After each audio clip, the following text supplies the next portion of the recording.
Now, the beauty of using an extraction tool is all the automation and all the auto publishing and all the autos, basically. So to do that, we need to set up the rules and tell it how to do it all and everything. There will be times where you can't use auto publishing or rules because, for example, Amazon, you could be buying a whole number of things on Amazon and it's not always going to be the same thing.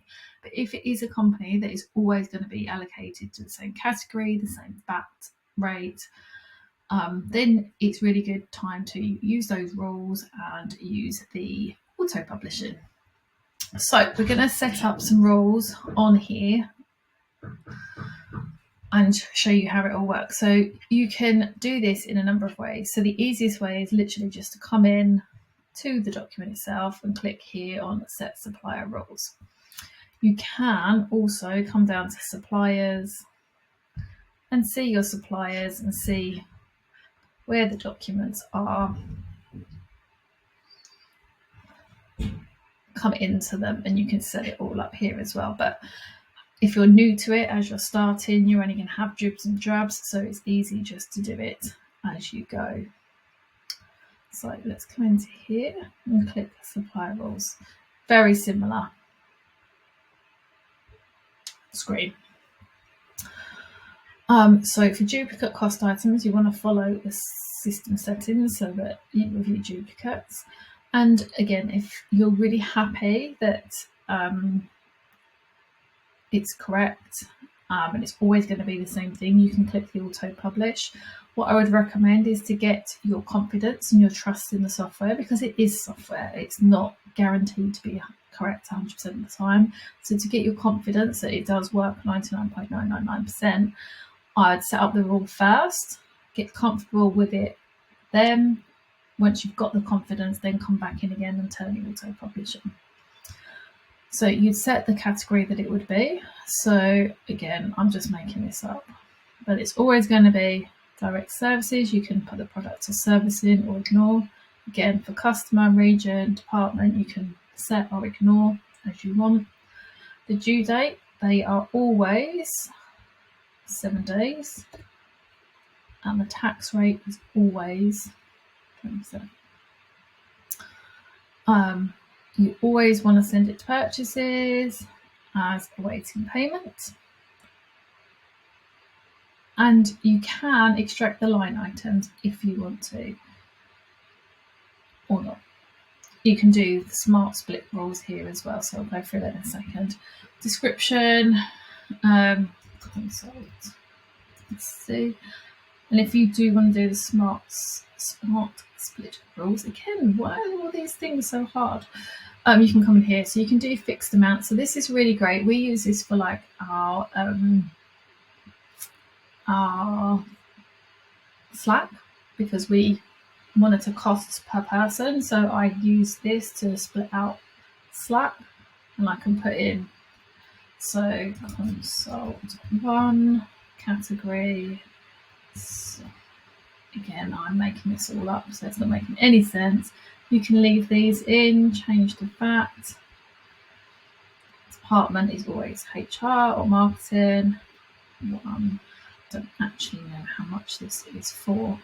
But if you've got a fixed amount, you can put a fix.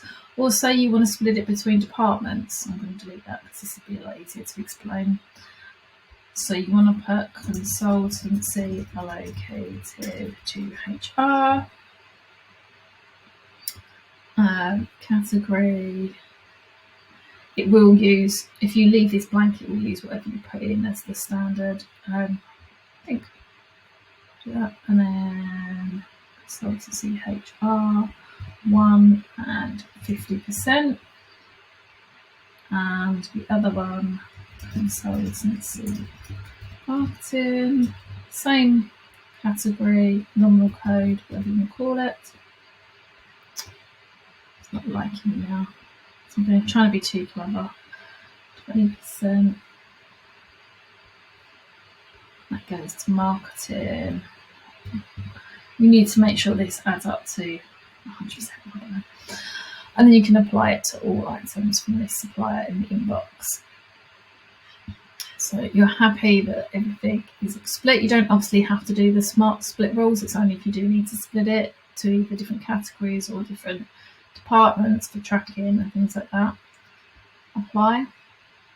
So now what you'll find is it will automatically pre-populate the correct details for due date, category, and the amounts, and it'll automatically do the splits it. Now it is out by a penny typically. If it wasn't out by a penny, then it would work. But you can, what it would do here is it's not, because it's not quite right, you can come in, just adjust the little adjustment and push it through. If it was working it out correctly, this is just with rounding.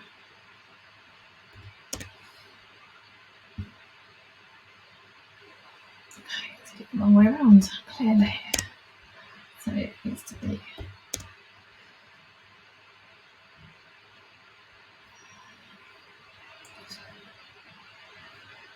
typically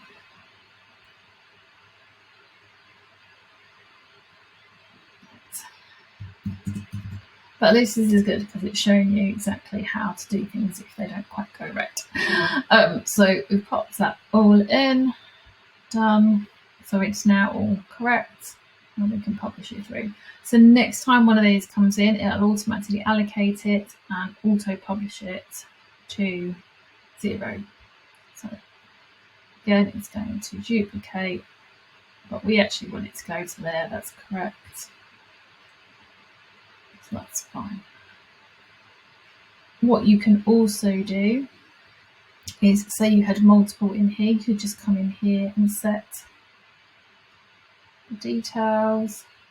So they'll always be publishing, to purchases, and you can turn it on here as well. But this isn't quite so in depth, so I would come in first and make sure everything else is set first, because otherwise you're not going to get all the details come through that you need it to. But yeah, that's how to set up all the rules.